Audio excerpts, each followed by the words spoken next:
வணக்கம். இன்றைக்கி நான் உங்ககிட்ட ஷேர் பண்ணுற கண்டென்ட் என்னென்னு பார்த்திங்கன்னா, பொதுவான விஷயங்கள் தான். ஆன்மீகம் அப்படின்னு சொன்னாலும் சரி, வாழ்வில் நம்ம சிறப்பாக வாழ்ந்து போகணும்னு நினச்சாலும் சரி, ஒரு உயிர்த்தன்மையோடையும் ஒரு விழிப்புணர்வோடையும் என்ன சொல்கிறது, வாழ்க்கையை ஒரு கொண்டாட்டமாக வாழ்கிறதுக்கு முதல்ல அது வாழ்க்கைன்னா என்ன, எப்படி கொண்டாட்டமாக வாழ்கிறதுங்கிறது நமக்கு தெரிஞ்சிருக்கணும் இல்லைங்களா? அந்த வகையில் எனக்கு நடந்த சில விஷயங்கள் மூலம் நான் எப்படி அதை கொண்டாட்டமாக மாறிச்சு, அது எப்படி என்னை கொண்டு போய் கொண்டாட வச்சுச்சு அப்படிங்கிறத ஷேர் பண்ணலான்ட்ருக்கேன். இது உங்களுக்கு எந்த வகையில் யூஸ் ஆகும்னா, ஒரு மனம் ஒரு சில டைமில் செட்பேக் ஆகும், எப்படி சலிப்பாகும். என்னடா வாழ்க்கை இது, திடீர்னு ஒரு நாள் பார்த்தா என்னமோ பெரிய வாழ்க்கையை கொண்டாட பிறந்த மாதிரி தான் இருக்குது. சில டைம் பார்த்தா சலிப்பாக இருக்குது. என்ன தினம் போர் அடிக்குது, இது இது எவ்வளோ தான் இந்த ட்ராவல் போகும், மாற்றங்கள் டபுள்னு வரமாட்டேங்குது. சுற்றி உள்ள மனிதர்களும் நமக்கு வேண்டிய நேரத்தில் சட்டுன்னு உதவி செய்ய மாட்டேங்கிறாங்க. இல்லை, நமக்கு வர கேள்விகள் நமக்கு வர சந்தேகங்கள் மாதிரி யாருக்கும் இங்கே வரமாட்டேங்குது. ஒரு 65-70% மக்கள் அவங்க ஒரு ட்ராக்கில் போயிட்டுருக்காங்க. 25% மக்கள் இப்படி ஆப்போசிட்டில் ஒரு ட்ராக்கில் வந்துட்டுருக்கோம். அப்போ 2 பேரும் மீட் பண்ணும்போது அது சரியா இது சரியான்னு குழப்பம் வருது. அப்போ நம்ம தான் தப்பாக வந்துட்டோமோ அப்படின்னு ஒரு தன்மை யோசிக்க வைக்குது. அப்புறம் அதை உறுதிப்படுத்துறதுக்கு சில விஷயங்கள் காலங்கள்லாம் பார்த்து செக் பண்ண வேண்டியதாக இருக்குது. ஆமாம் நம்ம சரியாக தான் வாழ்கிறோம், நம்ம நேர்மையாக வாழ்கிறோம், உயிர்ப்போடு வாழ்கிறோம், விழிப்புணர்வோடு வாழ்கிறோம். இது கொஞ்சம் மனிதர்கள் தான் இருக்காங்க. ஸோ நமக்கு இதெல்லாம் இயல்பு தான் அப்படிங்கிற ஒரு புரிதல் வர்றதுக்கு கொஞ்சம் நாட்கள். இது மாதிரி சில விஷயங்கள்லாம் மாறிக்கிட்டே தொடர்ந்து இருக்கும்.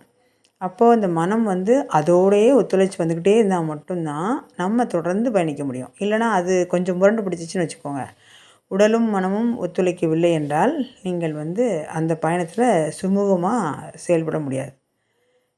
அது ஜஸ்ட்டு ஒரு சந்தேகன் பேர்லேயோ ஒரு தெளிவின்மையின் காரணமாக மனம் முரண்டு பிடிச்சிச்சின்னா உடல் ஒத்துழைக்காது. உடல் சரி நான் ரொம்ப ஆக்டிவாகவும் ஸ்ட்ரென்த்தாகவும் ஹெல்த்தாக இருக்கேன்னா, மனம் இல்லை என்னால் முடியாதுனாலும் 2 பேரும் ட்ராவல் ஒன்றும் போல் பண்ண முடியாது. ஆன்மா ஜஸ்ட்டு வேடிக்கை தான் பார்த்துட்ருக்கோம். ஓகே, சாட்சியாக இருந்துட்டு வாங்கின்னு பார்த்துட்ருக்கோம். என்னடா சண்டை போடுறீங்களா போடுங்க, சந்தோஷமாக இருக்கீங்களா இருங்க. எனக்கு நீங்கள் எனக்குள்ளே எப்போ மிங்கிள் ஆகுறீங்களோ, எனக்குள்ளே எப்போ கலந்துக்கிறீங்களோ அப்போ கலந்துக்கோங்க, நான் உங்களை கம்பல் பண்ண மாட்டேன் மாதிரி அதுவாக டங்கின்னு இருக்கும். ஸோ அப்போ இதுக்குள்ளே முண்டி அடித்து சண்டை போட்டு இந்த மனத்தோடையும் இந்த உடலையும் ஜெயிச்சு, அதுக்கு சில பயிற்சிகள், மனத்தை ஜெயிக்க அந்த மூச்சு பயிற்சிகள், உடலை ஜெயிக்க ஆசனங்கள், அதில் 2 ஃபுல்ஃபில் ஆகி உடல் 2ம் அப்படி பூர்ணம் அடைஞ்சு சாட்டிஸ்ஃபைடு ஆகி அடுத்த கட்டத்துக்கு தான் ஒரு குளத்துல எப்படி தண்ணி கிணத்துல நிறைஞ்சு போதோ அது மாதிரி நிறைஞ்சு வரும் அந்த ஆன்மாக்கு. ஆன்மா வாங்க இதுக்கு தான் நான் காத்திருந்தேங்கிற மாதிரி இருக்கும். ஸோ 3 பேரும் ட்ராவல் பண்ணும்போது தான் ஒரு விதமான ஒரு புது ஒரு லயத்தோட, ஒரு என்ன சொல்கிறது, ஒரு ரசனையோட, வாழ்க்கை கட்டத்தில் இயற்கையோடு மிங்கிளாகி ஒரு ஏகாந்தமாக அமைதி, அப்புறம் என்ன சொல்கிறதுனா எல்லாமே புது புது மனிதர்கள். உங்களுக்கு நாளைக்கு என்ன நடக்கும்னு சொல்லவே முடியாது. ஆனால் நீங்கள் ரொம்ப காத்திருப்பீங்க, அதுக்காண்டி அப்படி பதட்டப்பட மாட்டீங்க. அந்த அந்த ஒத்திசைவாக உங்களால் எழுந்து செயல்பட முடியும். ஸோ அது உங்களுக்கே ஆச்சரியமாக இருக்கும், நமக்கு ஏதாவது நடக்குதா, இது எப்படி நடக்குது, இது யார் செயல்படுத்துகிறா, நம்மளை யார் வழிகாட்டுறா, எது நம்மளை இந்த இடத்துக்கு கொண்டு போய் நிற்கிது அப்படின்னு உங்களுக்கே ரொம்ப பெரிய ஆச்சரியமாக இருக்கும் ஆரம்ப கட்டத்தில். இதெல்லாம் இயல்பு தான் அப்படின்னு சொல்கிறதுக்காகவும் இதை பேசுகிறேன். அப்புறம் நிறைய குருமானர்கள் வருவாங்க, நிறைய தாட்ஸ் வரும், நிறைய எண்ணங்கள் வரும். ஃபார் எக்ஸாம்பிள், ராமகிருஷ்ணரையும் விவேகானந்தரையும் நீங்கள் டச் பண்ணிங்கன்னா அவங்க சோல்லேருந்து கனெக்ட் ஆகி நம்ம வந்தோம்னு வச்சுக்கோங்களேன். இப்போது குரு பரம்பரைன்னு சொல்கிறாங்களே, நீங்கள் ஆதிசங்கரர், திருமூலர், நந்தி, சிவன் அப்படி ஒரு லைன் இருக்குது பார்த்தீங்களா? அந்த வகையில் வரும்போது ஆதிசங்கரை தொட்டு நீங்கள் வந்தீங்கனாலே நான் பேசுகிறதெல்லாம் ஈஸியாக கனெக்ட் ஆகிடும். நான் பேசுகிறது எனக்குள்ளே நான் சொல்கிற தாட்ஸ் எல்லாமே அங்கேருந்து வருது. ஏன்னா நான் அங்கேருந்து வந்திருக்கேங்கிறத நான் உணர்ந்திருக்கேன். அப்போது அவங்கள யாரெல்லாம் தொட்டாங்களோ அவங்களுக்குல சிவானந்த பரமஹம்சர் ஒரு டைம் இது பண்ணிக்கும்போது ஒருத்தர் ஆதிசங்கரர் இதெல்லாம் கொடுத்துட்டு போக சொன்னார் உங்களோடது அப்படின்னு சொல்லி கொடுத்தாங்கன்னு சொல்லி நான் விஷயம் வாய் வழி செய்தியாக கேள்விப்பட்டிருக்கேன். ஸோ அப்போ இவங்களும் கனெக்ஷனில் தான் இருக்காங்க. ஸோ இப்போ நீங்கள் இந்த கட்டத்தில் ரைட் நவ் நீங்கள் வந்து யார் கூடலாம் மிங்கிள் இருக்கீங்கன்னு ஒரு நிமிஷம் இதை பாஸ் பண்ணிவிட்டு அப்படியே கண்ணை மூடி நீங்கள் இப்போ ஆன்மீகத்தில் இருக்கீங்க, இந்த மாதிரி ஆன்மா தேடுறீங்க. ஆன்மா அப்படிங்கிற வார்த்தையில் சொல்லி அதுக்குள்ளே உணர்ந்து போய் அதை தேடணும்னு வர்றதுக்கே நமக்கு இந்த பெரிய ஒரு செயல் தான். நீங்கள் நம்பினாலும் நம்பாவிட்டாலும் எல்லாரும் அந்த ஆன்மா அதோட தன்மை பாதை அது எப்படி இருக்கும், நம்ம போகணும் அப்படிலாம் பேசவே முடியாது, பேச மாட்டாங்க. ஏன்னா அவங்க இன்னும் அதை மற்ற செயல்களெல்லாம் அவங்க ஃபில்ஃபில் ஆகி வரல. நம்ம ஃபில்ஃபில் ஆகி வந்துட்டோம். ஸோ பேசுகிறோம், ஒரு நாள் அவங்களும் வருவாங்க. ரைட். அப்போ இந்த ஆன்மா வந்து எப்படி வழி நடத்துது அப்படிங்கிற கட்டத்துக்குள்ள நம்ம குதிக்கும்போது நம்ம கண்ட்ரோலாக இருக்க மாட்டோம். எல்லாமே அதுதான் நேச்சர் கனெக்ட் ஆகிடும். உங்கள் மண்டைக்குள்ளே ஒரு ஜிப் வந்து நேச்சருக்கும் நமக்கும் கனெக்ட் ஆகிடும். நான் பயிற்சி பண்ணுறதில்ல, மந்திரம் சொல்கிறதில்ல, அப்புறம் யாரை பார்க்கணும், இப்போ இன்னும் சொன்னால் என்ன பேசணுன்னு கூட நான் பேசுகிறதில்ல. நான் பார்ப்பேன், அப்படி இப்படி யோசிச்சுட்டு எனக்கு ஏன் வந்து தலைப்பை கூட நான் சில டைம் மாற்றி வைப்பேனா, எனக்கு வந்து தலைப்பு வச்சுட்டு பேசினா கூட அது சார்ந்து பேசியிருக்கலாம். நான் பாட்டுக்கு பேசிவிட்டு அப்புறம் தான் தலைப்பே வைக்கும்போது இதுவும் தான் பேசியிருக்கோம், இதுவும் தான் தலைப்பு வைக்கலாம், அதுவும் தான் பேசியிருக்கோம், அதுவும் தான் தலைப்பு வைக்கலான்னு எனக்கு ஒரு ஆசிலேஷனில் ஓடும்போது 2 தலைப்பு வைக்க வேண்டியதாக இருக்கும். ஸோ அதுவும் இல்லாமல் உங்களுக்கு நார்மலாக வச்சிட்டோம் அப்படின்னு சொன்னால் ஏதோ கதை நிறைய விஷயம் பேசியிருக்க மாதிரி இது ஒரு இதாக புரியக்கூடாதுங்கிறதுக்காண்டியும் நான் இதை சொல்ல வேண்டியதாக இருக்குது. அப்போது மனிதர்கள் வந்து என்ன வந்து இந்த மாதிரி உணர்ந்துக்கிறாங்க அப்படின்னா, நமக்கு வந்து ஆன்மீகத்தில் போகணுன்னா ஏதோ பெரிய சக்தி வேணும், நமக்கு பெரிய குடுப்பினை வேணும், நமக்கு வந்து அப்போது இந்த உடலை நீங்கள் எந்த அளவுக்கு பேணுறீங்களோ, உடல் ஒரு ஆலயம், உடல் அந்த ஆலயம் உங்களுக்கு நம்ம உணர்ந்தால் தான் உள்ள இருக்க தெய்வத்தை உணர முடியும். உள்ள இருக்க தெய்வத்தை உணர்ந்தால் மட்டும்தான் நீங்கள் யாருன்னு உணர முடியும். நீங்கள் யாருன்னு உணர்ந்தால் தான் நம்ம அன்புமயமானவங்கன்னு தெரியும். ஒரு சின்ன கற்பனை பண்ணி பாருங்களேன். நீங்களே இப்போ நீங்கள் கேட்குறீங்கள, நீங்களே இங்கே இருக்க எல்லாமா இருக்கீங்கன்னு நினச்சி பாருங்கள். மனிதர்கள் மட்டும் ஃபஸ்ட் நினைக்கலாமே. உங்களை சுற்றி இருக்க மனிதர்களில் நீங்கள் தான். இப்போ உங்கள் உருவத்தை கண்ணாடியில் பட்டுப்பீங்களா, அவங்களே எல்லாம் நினச்சி பாருங்கள். அவங்க எந்த மாதிரி இருக்காங்களோ, எந்த ட்ரெஸ்ஸில் போட்டிருக்காங்களோ, எந்த உருவத்தில் இருக்காங்களோ அது நீங்கள் அப்படின்னு வச்சுக்கோங்க. அது ஆணாக இருக்கட்டும் பெண்ணாக இருக்கட்டும் எல்லாமே நீங்களே பாருங்களேன். அந்த உணர்வு எப்படி இருக்குன்னு ஃபீல் பண்ணுங்கள். ஒரு சைக்கிள் ரிக்ஷா சைக்கிளில் ஒரு சைக்கிள் ஓட்டிகிட்டு ஒருத்தர் போகிறாருன்னு வச்சுக்கோங்க. அவர் நீங்களாக நினைங்க. ஒரு வந்து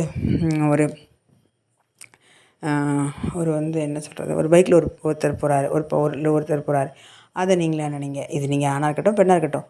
அதுக்கப்புறம் எல்லாம் அப்புறம் ஜாக்குவாரில் ஒரு காரில் ஒரு போகிறார், அதுவும் நீங்களாக நினைங்க. அதுக்கப்புறம் ரோட்டில் ஒரு பிச்சை எடுத்துகிட்ருக்காரு, அவரும் நீங்களாக நினைங்க.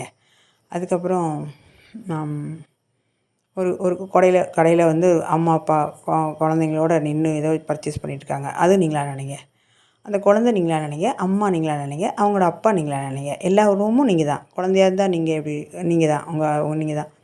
அப்போது இந்த மாதிரி நான் மனிதர்களை மட்டும் ஃபஸ்ட்டு இமேஜின் பண்ண சொல்கிறேன். எல்லாம் பண்ணி பாருங்களேன், உங்கள் உணர்வு எப்படி இருக்குன்னு பாருங்கள். நான் சொல்கிறது என்னென்னா, இதை வந்து தர்க்க ரீதியாக எடுத்துக்காமல் ஜஸ்ட்டு ஒரு சும்மா பார்க்கலாமே அப்படின்னு பாருங்களேன். எல்லாமே நீங்கள் தான், எல்லாமே சுற்றி இருக்க எல்லாமே நீங்கள் தான் அப்படின்னு ஒரு உணர்வு உங்களுக்குள்ளே வரும்போது நீங்கள் என்ன ஃபீல் பண்ணுறீங்க? சரி, இப்போ நான் இதை மாதிரி நானும் இப்போ உங்கள்கிட்ட பேசிகிட்டு இருக்கும்போதே நான் உங்களை எப்படி பாஸ் பண்ணிட்டு நினைக்க சொன்னனோ அதே மாதிரி நீங்களும் அப்படின்னு நினச்சி பாருங்கள். உங்கள் கண்ணில் சுற்றி உள்ளவங்களாம் அது நீங்களாக நினச்சி பாருங்களேன்.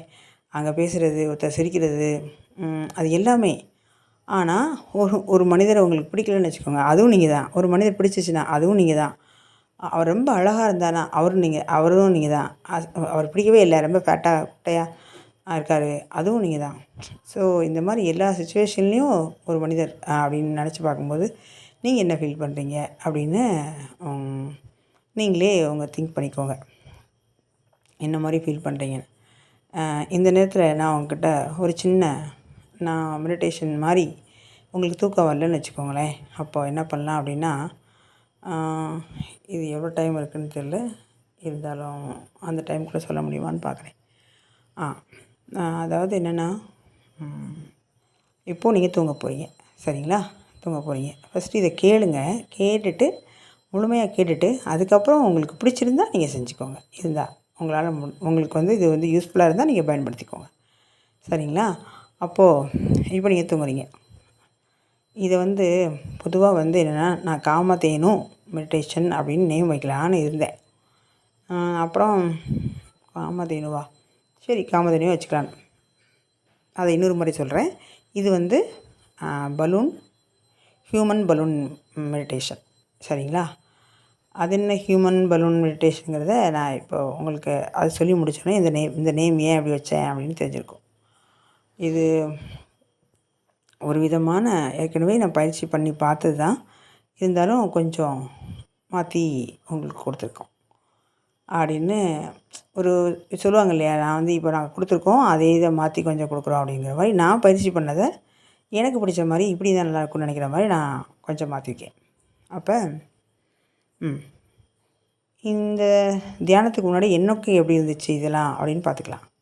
தியானம்னா அப்படி ஏதோ நினச்சிடாதீங்க. இப்போ எல்லாம் தியானம்னா ஒரு பக்கம் அரண்டு ஓடுறாங்க, ஒரு பக்கம் தியானமாக சொல்லித்தாங்க ஏதாவது எப்படி இருக்கும் சொல்லுங்கன்னு கேட்குறாங்க. 2 பேரும் 50% இருக்காங்க. என்னத்தங்க தியானம் அது வேறு ஆரம்பிச்சிடாங்க அப்படிங்கிற மாதிரியும், நமக்கெல்லாம் தியானம் செட் ஆகாதுங்கிற மாதிரியும், இன்னொருத்தங்க இந்த தியானமாவது ஏதாவது வந்து ஈஸியாகி நமக்கு இதில் ஏதாவது மாற்றம் வந்துடாதான்னு பார்க்குறவங்களும் இருக்காங்க. ஸோ அதனால் இது சொல்ல வேண்டியதாக இருக்குது. சரி, நீங்கள் என்ன பண்ணுறீங்கன்னா, ஒரு நல்ல ஒரு ஒரு படுத்துக்கோங்களேன், இல்லை படுத்துக்க வேணாம். இதை ஃபஸ்ட்டு கேளுங்க. கேட்குறதுக்கு முன்னாடி நான் என்னோடய அந்த தியான அனுபவம் எப்படின்னு தெரிஞ்சால் தானே இதை வந்து நீங்கள் இன்னும் கொஞ்சம் ஆழமாக புரிஞ்சிக்க முடியும். நம்ம வந்து எல்லையற்று பறந்து விரிஞ்சிருக்கோம் நம்ம. ஆனால் அந்த உடலுக்குள்ளே சுருங்கியிருக்கோம். அப்போ நம்ம என்ன நினச்சிக்கிறோம், நம்மன்னா துன்பம் இருக்கும், துக்கம் இருக்கும், துயரம் இருக்கும், வறுமை இருக்கும், நம்மக்கிட்ட செல்வம் இருக்கும், ஆரோக்கியம் இருக்கும், நோய் இருக்கும், சேம் டைமில் அகங்காரம் இருக்கும், மாயை இருக்கும், எல்லாமே இருக்கும். நம்ம பறந்து விரிஞ்சு எல்லையற்ற தன்மைக்குள்ளே நம்ம வந்து கலந்து புகுந்து போகும்போது தான் நம்ம இவ்வளோ பிரம்மாண்டமானு தெரியும். நம்ம வாய் வார்த்தையாக பார்க்குறதுக்கு நிஜமாகவே அந்த இடத்துல பார்க்குறதுக்கும் கொஞ்சம் வித்தியாசம் இருக்குது இல்லையா? அதை தான் நம்ம வந்து இப்போ முயற்சி பண்ணி பார்க்க போகிறோம். அப்போ பார்க்கும்போது என்னென்னு கேட்டிங்கன்னா, இந்த எல்லையற்ற தன்மையை வந்து நீங்கள் உங்களுக்குள்ளே உணரும்போது உங்கள் ஆன்மாக்குள்ளே ஏற்கனவே அது வந்து நம்ம ஸ்தூல உடல், சூக்கும உடல், காரண உடலாக இருக்கிறதுனால அது கண்டிப்பாக போயிட்டு வந்திருக்கிறதுனால, இப்போ நீங்கள் வாலண்டரியாக நம்ம போய் அந்த இடத்துல டச் பண்ணும்போது ஏற்கனவே வந்து அனுபவ உடல் இருக்கிறதுனால அது ஈஸியாக கனெக்ட் ஆகிடும்னு சொல்ல வரேன். இப்போ கனெக்ட் ஆகிடனோடனே இப்போ நீங்கள் வந்து பிரக்கையாக ஒரு விழிப்புணர்வாக பார்க்குறீங்க. அதை சாட்சியாக முதல்ல வந்து உங்களுக்கு நடந்திருக்கும், அது தூக்கத்தில் உங்களுக்கு தெரிஞ்சிருக்காது. இப்போ வந்து அதை நாமளே போய் அதை ஒரு இடி மின்னல் வந்து இடி இடிக்குது இல்லையா? இப்போ நாம் போய் இடியும் மின்னலும் உருவாக்குறோம்னு வச்சுக்கோங்களேன்.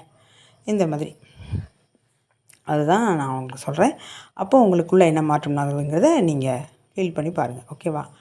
இப்போது நல்ல ஒரு அமைதியான இடத்துல உட்காந்துக்கோங்க. சேர்லேயோ இல்லை கால் நீட்டியோ வாட்டவர் உங்களுக்கு சுகாசனத்துலையோ எப்படி வேணால் உட்காந்துக்கோங்க. உங்களால் யோகா பண்ணுற ஒரு மனிதர் உங்கள் உடல் இயல்பாக அந்த மாதிரி வளையுன்னா பத்மாசனமோ ஏதோ ஒன்று உட்காந்துக்கோங்க. கண் மூடி நல்ல ஒரு இந்த தியானம் பண்ணும்போது எவ்வளோ நேரம்னு இப்போ நான் பேசுகிறத வச்சு தான் டைமே செட் பண்ண போகிறோம். ஸோ உங்களுக்கு இது மாதிரி கேட்டுட்டு அதனால தான் நீங்கள் உட்காந்து அதுக்கேற்ற மாதிரி டைம் செட் பண்ணிக்கோங்க. ஏன்னா நடுவில் யாரும் உங்களை அதை டிஸ்டர்ப் பண்ணிட்டாங்க அப்படின்னா, இல்லைன்னா அவங்களை கூப்பிட்டாங்கன்னா உங்களுக்கு கொஞ்சம் சௌகரியமாக இருக்காது. அதனால் அதை கொஞ்சம் பார்த்துக்கோங்க. இப்போ உட்காந்துட்டிங்களா? உட்காந்துட்டு ஆக்சுவலாக நான் இந்த தியானம் கொடுக்கணும், இந்த மாதிரி பேசணுன்னா அந்த வீடியோ பண்ணவே இல்லை. சும்மா ஏதோ பொதுவாக பேசலான்னு வந்தேன். கடைசியில் இது மெடிடேஷனில் வந்து நின்றுச்சு. எனிவே அதோட போகலாம். அப்போ வந்து என்ன கேட்டிங்கன்னா, இப்போ உட்காந்துக்கோங்க. உட்காந்துட்டு முதல்ல ரொம்ப ஆழமாக ஒரு மூச்சை இழுங்க. ஆழமாக மூச்சை வெளியே விடுங்க. இதே மாதிரி ஒரு 3 டைம் செய்ய. அதாவது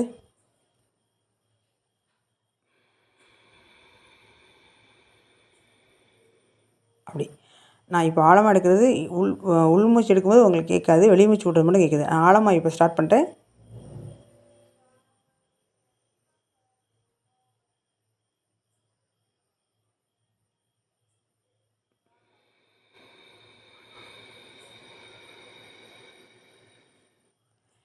இந்த மாதிரி நீங்கள் ஒரு 4-5 தடவை நீங்கள் முயற்சி பண்ணும்போது உங்கள் உடல் வந்து சமநிலைக்கு ஆயிடும். நம்ம அந்த சுகக்கிரியா பண்ணி அப்புறமா அந்த மாதிரி பண்ணி நாடி சுத்தி பண்ணி பண்ணுறோம்ல, இது போதும். இது நீங்கள் பண்ணியிருக்கும்போது உங்கள் உடல் வந்து ஒரு சமநிலைக்கு வந்துடும். சமநிலைக்கு வரும்போது நீங்கள் என்ன பண்ணுறீங்கன்னா, அப்படி இப்போ உங்கள் உடல் இருக்குது பார்த்தீங்களா, இதில் அதில் வந்து ஒரு உங்கள் கால் பகுதியிலேயே கால் பக்கத்தில் ஒரு பலூனை வந்து உங்கள் உடல் ஃபுல்லாக பலூன் மாதிரியும் ஒரு காற்று இல்லாத பலூன் மாதிரி இமேஜின் பண்ணிக்கோங்க. அதில் வந்து பம்ப் பண்ணுறோம், காற்று அடிக்கிறோம், ஏர் அடிக்கிறோம். அப்போ ஏர் ஃபுல்லாக பண்ணும்போது நீங்கள் பலூன் மாதிரி ஒப்பிட்டீங்க. சரியா? இப்போது நீங்கள் அதுதான் நான் ஹியூமன் பலூன் அப்படின்னு சொன்னேன். ஓகே. இப்போ பலூன் மாதிரி அதாவது காற்றுல இப்போ நம்ம எப்படி ஒரு பலூனை தட்டி விட்டா அப்படி எப்படி இயல்பாக மேலே பறந்து போகுது, அது மாதிரி உங்களை தட்டினா உங்களால் பறந்து போக முடியும். அந்த அளவுக்கு நீங்கள் மென்மையாக ரொம்ப ரொம்ப மென்மையாக எடை வந்து ரொம்ப மெலிஞ்சு ஆயிட்டீங்க. உங்கள் உடலில் வந்து ஒரு காற்றடிச்ச பலூன் மாதிரி இருக்குது. நீங்கள் உங்கள் உட்காந்த இடத்துலேருந்து நீங்கள் என்ன பண்ணுறீங்கன்னா, ஒரு அடிக்கு அந்த அந்த பலூன் வந்து உயர்ந்து போகுது. அதுக்கப்புறம் கொஞ்சம் கொஞ்சமாக மேலே போகுது. ஃபஸ்ட்டு அப்படியே வந்து ஒரு 1000 அடி வந்துட்டீங்க. அப்படியே அந்த உங்கள் ரூம்லேருந்து மேலே வந்தீங்க. அதுக்கப்புறம் நீங்கள் அந்த இதை விட்டு வெளியே வந்து உங்கள் மொட்டை மாடியிலேருந்து பார்க்குறீங்க. அதுக்கப்புறம் மொட்டை மாடிலேருந்து அப்படி சுற்றி பார்க்குறீங்க எல்லாத்தையும். உங்கள் பார்க்குற வியூ எல்லாமே அப்படியே உங்களுக்கு தெரியுது. அதுக்கப்புறம் நேராக இன்னும் கொஞ்சம் ஒரு 1000 அடி மேலே போகிறீங்க.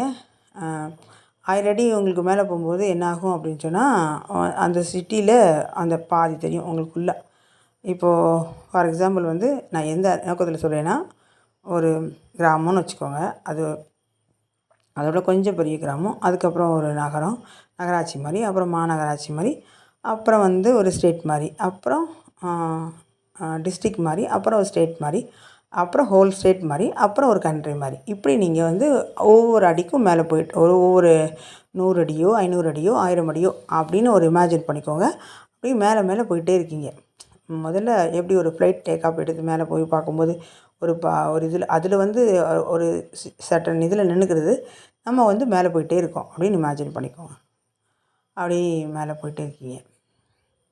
அப்படியே மேலே வந்துட்டீங்க.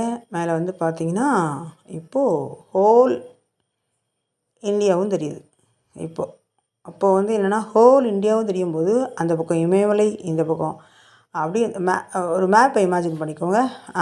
இந்திய பெருங்கடல் தெரியுது, பசிபிக் பெருங்கடல் தெரியுது, முக்கடல் சங்கமிக்கிற இடம் தெரியுது, அப்போ இந்தியன் ஓஷன், அப்புறமா பே ஆஃப் பெங்கால், அப்புறம் அரபிக்கடல், இந்த எல்லாமே வந்து உங்களுக்கு அழகாக தெரியுது. அப்படி இந்த இலங்கை தெரியுது. அப்புறம் வந்து Indonesia, Burma, Pakistan, Afghanistan, Myanmar, நேபாளம், இதெல்லாம் ஃபுல்லாக அப்படியே தெரியுது. அந்த அளவுக்கு நீங்கள் ஹைட்டில் இருக்கீங்க. அப்படி கங்கை யமுனா ஓடுறது தெரியுது. கோதாவரி தீபத்தில் ஓடுறது தெரியுது. தண்ணி வந்து அப்படியே ஒரு லைனாக ஒரு என்ன சொல்கிறது, அந்த மாதிரி ஒரு கால்வாய் ஓடுறது ஒரு லைன் மாதிரி அப்படி தெரியுது. எல்லாமே அந்த அளவுக்கு நீங்கள் அந்த சுற்றி பார்வையை பார்க்குறீங்க. சரிங்களா? அப்படி பார்த்துட்டே இருக்கும்போது இன்னும் கொஞ்சம் மேலே போகிறீங்க. இன்னும் கொஞ்சம் போனால் மேகமூட்டமாக வானம் இந்த மேகங்கள்லாம் அப்படியே இருக்குது. வெண்மையான மேகங்கள் அப்படி மேகக்கூட்டங்கள் அப்படி இருக்குது. அதோடு நீங்கள் அப்படி ஃபுல்லாக அப்படியே மிதந்து பார்க்குறீங்க.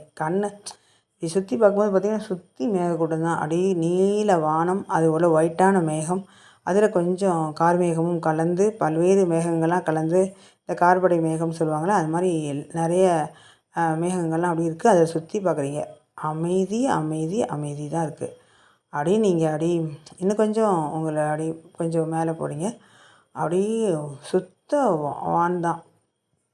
அப்படியே போயிட்டுருக்கும்போது ஆக்சுவலாக நம்ம வந்து இந்தியா விட்டு தாண்டும் போதே இந்த புவியீர்ப்பு விசையிலேருந்து கொஞ்சம், அதாவது நார்மலாக இந்த புவி விடுபடு திசையிலேருந்து வந்துட்டோம். இப்போ ராக்கெட்டு அந்த மாதிரிலாம் வந்து ஒரு பர்டிகுலர் டைமுக்கு அப்புறம் நம்ம வளிமண்டலத்துக்குள்ளே நுழைஞ்சிருவோம்.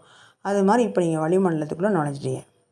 வளிமண்டலத்துக்குள்ளே நுழைஞ்சோடனே அப்படியே வந்து உங்கள் உடல், அங்கே இருக்க நட்சத்திரங்கள், அங்கே இருக்க எல்லாமே வந்து உங்களுக்கு ரொம்ப பக்கமாக நெருக்கமாக, கேலக்ஸி வந்து எல்லா ஸ்டார்ஸு எல்லாமே அப்படியே தெரியுது உங்களுக்கு. அப்படியே சுற்றி பார்க்குறீங்க. அமைதி, ஒரு ஒரு ஒரு ஒரு ஒரு இது நைட்லாம் வெளில போனால் ஒரு ரீங்காரம் கேட்கும்ல, இருளில் ஒரு சத்தம் கேட்கும், அதெல்லாம் நீங்கள் உணர்றீங்க. உங்களுக்கு வந்து அப்படியே ஆனந்தமாக இருக்குது. நீங்கள் தனியாக தான் இருக்கீங்க, தனிமையாக தான் இருக்கீங்க.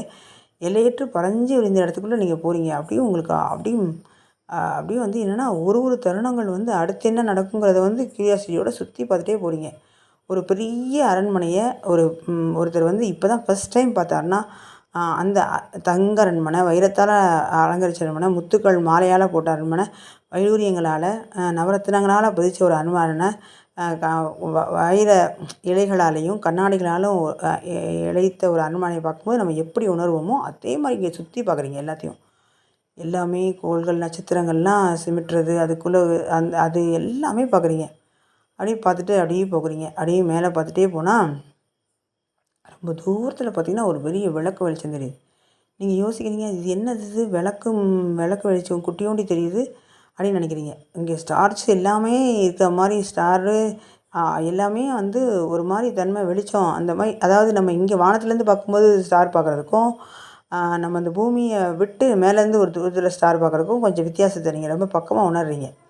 அப்புறம் அதில் ஒரு வெளிச்சம் உங்களை ரொம்ப கவர்ந்து இழுக்குது. ஒரு விளக்கு வெளிச்சம் மாதிரி ஸ்டார் வெளிச்சம் அதிகமாக இருந்தோடனே அதை நோக்கி அப்படியே பறந்து போகிறீங்க. அப்படியே பறந்து போனோடனே சுற்றி பசுமையான புல், அப்படி செதுக்கி வச்ச மாதிரி ஒரு புல், அதுக்கப்புறம் நேர்த்தியாக வடிவமைக்கப்பட்ட ஒரு பாதை, சுற்றி அதாவது வகை வகையான மரங்கள், ஒவ்வொரு மரமும் ஒவ்வொரு அழகான டிசைனில் பச்சை வந்து பல்வேறு வண்ணத்தில் உள்ள மரங்கள்லாம் இருக்குது. இளம் பச்சை, திக்கு பச்சை, அப்புறமா கிளிப்பச்சை, இந்த மாதிரி எல்லா பச்சை நிறங்கள்லேயும் மரங்கள் இருக்குது. அந்த மரங்கள் அழகழகாக கொஞ்சம் ஒழுங்கற்று இல்லாமல் எல்லாமே ஒரு வடிவத்துக்குள்ளே அந்த வட்ட வடிவம், அந்த வடிவமும் அது முழுமை பெற்று இருக்குது. அந்த மாதிரி இந்த செடியெல்லாம் கட் பண்ணி வைப்போம்ல,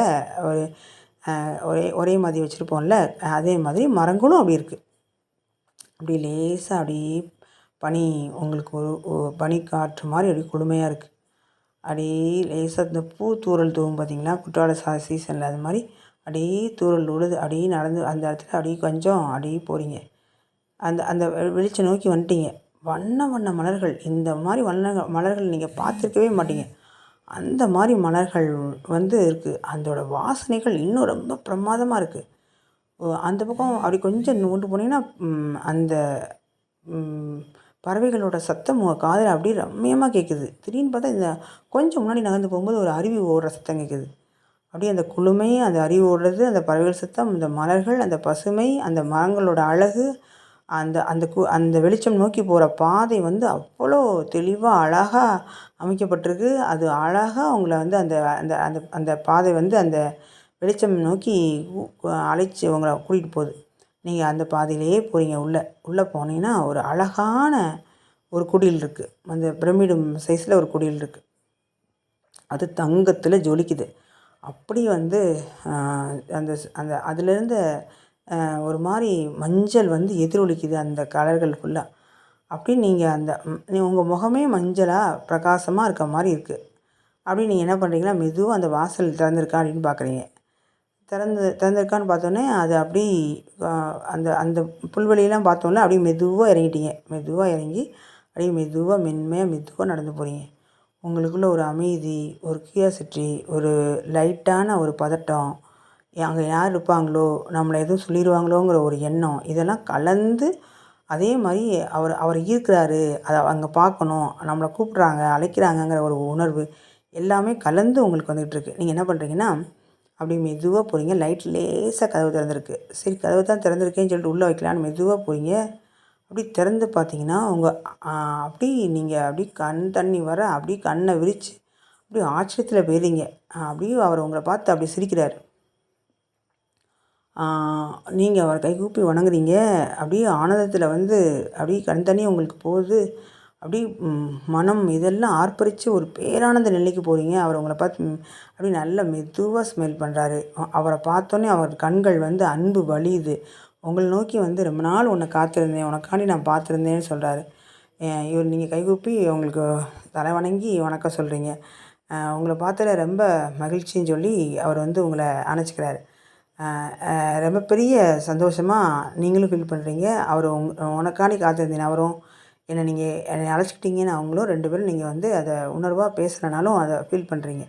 அந்த அன்பு நிலை நீங்கள் வெளிப்படுத்துகிறீங்க. அப்புறம் அப்படியே அமர சொல்கிறாரு உங்களுக்கு எதிரில். நீங்கள் அவருக்கு எதிரில் உட்காருறீங்க. உட்காரும்போது நீங்கள் அவரை வந்து எப்படி நினச்சிக்கிறீங்கன்னா உங்களோட ஒட்டுமொத்த குறிக்கோளே